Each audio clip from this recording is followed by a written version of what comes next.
बिस्मिल्लाहिर्रहमानिर्रहीम। हालत has period माहवारी में निकाह शादी करना कैसा है?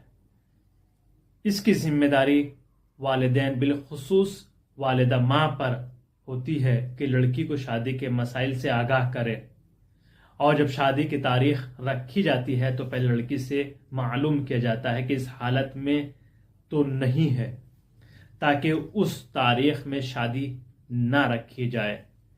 और अगर रख दी गई है तो बीवी और शौहर आपस में जिनसी राब्ता बरकरार नहीं कर सकते। शरअन जायज़ नहीं है, हराम है, जब तक कि लड़की पाक ना हो जाए। और इसकी फुल डिटेल अगर आप जानना चाहते हैं तो नीचे लिंक दिया गया है डिस्क्रिप्शन में, आप वहां से ओपन करें और फुल डिटेल इसकी जान सकते हैं। इसको शेयर करें और सब्सक्राइब जरूर कीजिएगा।